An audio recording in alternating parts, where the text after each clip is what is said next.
Hello guys, life is so sweet, life is so beautiful அப்படின்னு சொல்லிட்டு இந்த உலகம் நம்மளை ஈஸியாக வளர்த்து விட்டுரும். ஆனால் லைஃப்ல நிறைய ப்ரூட்டலான விஷயம் இருக்குது அப்படிங்கிறது லேட்டராக தான் நம்ம ரியலைஸ் பண்ணவே ஆரம்பிப்போம். இந்த சொசைட்டியும் உலகமும் இந்த மாதிரியான ப்ரூட்டலான விஷயத்த நீங்களே போய் அடிபட்டு கற்றுக்கோங்கடான்னு நினைக்கிறனால தான் என்னமோ நம்மளால நிறைய விஷயத்த அக்செப்ட் பண்ணிக்க முடியவே மாட்டேங்குது. ஆனால் லைஃபோட ஸ்டார்டிங் ஸ்டேஜில் நீங்கள் இருந்தீங்க அப்படின்னா இந்த வீடியோ ஃபுல்லாக பாருங்கள், நிறைய ப்ரூட்டலான விஷயத்த சொல்லியிருக்கு. இந்த வீடியோ பார்த்து முடிக்கும் போது yes this is also life அப்படின்னு சொல்லிட்டு உங்களுக்கு ஒரு நம்பிக்கை வந்து லைஃப்ல ஒரு ஸ்டெப் எடுத்து வச்சிங்கன்னா I will be the very happiest person. So வீடியோக்குள்ள போகலாம். ஃபர்ஸ்ட் ஒன், லைஃப் எப்போவுமே ஆனஸ்டான பர்சங்களுக்கு சக்ஸஸ் கொடுக்கறதே கிடையாது. நம்ம எண்ட் ஆஃப் த டே நம்ம உழைச்சிட்டு இருக்கோமா அப்படிங்கிறது தான் மேட்டரே தவிர சக்ஸஸ் ஆகுறோமா அப்படிங்கிறது எப்போவுமே செகண்டரியான விஷயமா தான் இருக்கும். செகண்ட் ஒன், நான் என்னதான் என்னோட வீடியோவில் ஃப்ரெண்ட்ஷிப்னு சொல்லி தூக்கி வச்சு பேசினாலுமே எல்லா ஃப்ரெண்ட்ஷிப்பும் ஆனஸ்டான லாயலான ஃப்ரெண்ட்ஷிப்பாக இருக்கிறதே கிடையாது. நெக்ஸ்ட் ஒன், லைஃப்பில் எல்லாரும் ஆப்பர்ச்சுனிட்டி கொடுக்கறது கிடையாது. உங்களுக்கான ஆப்பர்ச்சுனிட்டியை நீங்கள் தான் க்ரியேட் பண்ணி ஆகணும். நீங்கள் யார் அப்படிங்கிறது நீங்கள் எடுக்கிற டெசிஷன் தான் இங்கே டிசைட் பண்ணுமே தவிர உங்களோட கேரக்டர் எப்போவுமே டிசைட் பண்ணுறது கிடையாது. ரொம்ப இம்பார்ட்டண்டான விஷயம், நீங்கள் லைஃப்பில் இழந்த பணம் கூட உங்களுக்கு திருப்பி கிடச்சிரும். ஆனால் நீங்கள் வேஸ்ட் பண்ண டைமுங்கிறது உங்களுக்கு திரும்பி வரவே வராது. இதை எல்லாத்தையும் தாண்டி ப்ரூட்டலான விஷயம் என்னென்னா, உங்களோட மிஸ்டேக்கை நீங்கள் தான் ஹிடன் ஜெம்மாக பாதுகாத்துக்கணும். நான் ஒருத்தங்களை நம்பி சொல்கிறேன் அப்படின்னு சொன்னீங்கன்னா அது என்றைக்குமே சீக்ரெட்டாக இருக்கிறதே கிடையாது.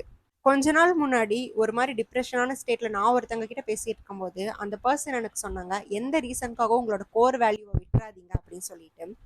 எஸ், லைஃப் நிறைய நேரத்தில் பணத்தையும் தப்பான மனுஷங்களையும் நம்ம கண்ணில் காட்டி உங்களோட கோர் வேல்யூவை டெஸ்ட் பண்ணிகிட்டே இருக்கும்.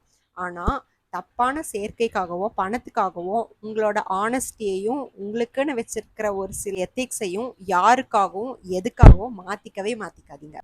உங்களோட ட்ரீம்ஸை என்றைக்குமே யாரும் மதிக்க மாட்டாங்க. ஆனால் அதை அச்சீவ் பண்ணுறதுங்கிறது உங்களோட பொறுப்பு மட்டும்தானே தவிர எனக்கு அவங்க சப்போர்ட் பண்ணுவாங்க நான் பண்ணிடுவேன், இவங்க ஹெல்ப் பண்ணுவாங்க அப்படின்னு சொல்லிட்டு அடுத்தவங்களை டிபெண்ட் பண்ணி உங்களோட ட்ரீமை டிசைட் பண்ணாதீங்க. உங்களோட டேலண்ட்டையும் கேரக்டரையும் ஒருத்தங்க ஜட்ஜ் பண்ணி ஸ்டாப் பண்ணுறாங்க அப்படின்னா அந்த இடத்துல நம்ம ரொம்ப பொறுமையாக இருந்து தான் ஆகணும். அதுக்கு கோவப்படணுங்கிற எந்த அவசியமும் கிடையாது. இது எல்லாத்தையும் தாண்டி ஒருத்தங்க உங்களை மட்டம் தட்டிகிட்டே இருக்காங்க அப்படின்னா அவங்க உங்களை பார்த்து பயப்படுறாங்க அப்படிங்கிறது தான் அர்த்தம். என்றைக்குமே நான் ரொம்ப கஷ்டப்படுறேன், நான் மேலே வரதில்லை அப்படின்னு சொல்லிட்டு நினச்சி உங்களையே நீங்கள் தாழ்த்திக்காதீங்க. நீங்கள் கஷ்டப்படுறவங்களோ அது ஹார்ட் ஒர்க்கோ ஸ்மார்ட் ஒர்க்கோ என்ன பண்ணாலுமே மேலே வர்றவங்க ரொம்ப கம்மியான பேர் தான். எதுவுமே பண்ணாமல் நிறைய சில காரணத்தை வச்சு மேலே வரவங்க இன்னுமே லைஃப்பில் இருந்துட்டு தான் இருக்காங்க. நம்ம என்ன வேணாலும் பேசலாம். 2025 இருக்கோம். இன்னைக்கு காஸ்ட் ரிலீஜியன் எல்லாம் ஒரு மேட்டரா அப்படின்னு பேசலாம். ஆனால் இந்த காஸ்ட்டுங்கிறதும் ரிலீஜனுங்கிறதும் ரொம்ப ஃபேன்சியான ஸ்டஃப்ல மாறிட்டு இருக்கு அப்படிங்கிறது தான் நிதர்சனமான உண்மை. அச்சீவ்மெண்ட்டுங்கிற விஷயத்துக்கு நீங்கள் தான் பேஸ்மெண்ட்டாக இருக்கணுமே தவிர உங்களை சொல்கிற கமெண்ட்ஸும் அடுத்தவங்க உங்களை ஜட்ஜ் பண்ணுற விஷயமும் பேஸ்மெண்ட்டாக என்றைக்குமே இருக்கக்கூடாது.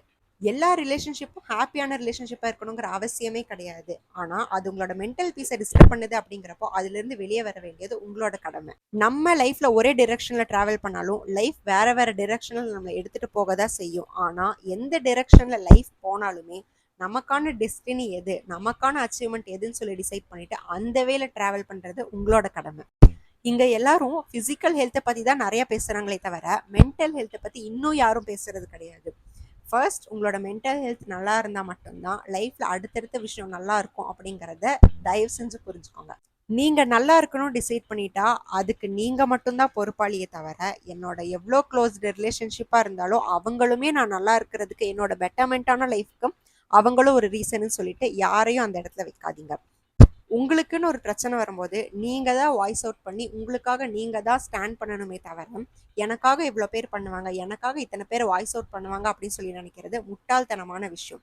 இங்கே யாருக்காகவோ வாய்ஸ் அவுட் பண்ணுறக்கோ ஸ்டாண்ட் பண்ணுறக்கோ டைம் இருக்கிறதே கிடையாது. லைஃப் எவ்வளோ கேவலமான நிலைமையில போனாலும் அதை ஒழுங்காக மாற்றுறது உங்களோட பொறுப்பு. இது எல்லாத்தையும் தாண்டி அதுதான் உண்மை அப்படிங்கிறத அக்செப்ட் பண்ணுறதுக்கே தனி கெப்பாசிட்டி வேணும். இந்த உலகம் என்னைக்கும் இல்லாமல் போனவங்களை நினச்சி கவலைப்பட்டதே கிடையாது. ஆனால் நீங்கள் யார் அப்படிங்கிறது நீங்கள் நடந்துக்கிற விதத்தில் உங்களை என்னைக்கும் ஜட்ஜ் பண்ணிகிட்டே இருப்பாங்க.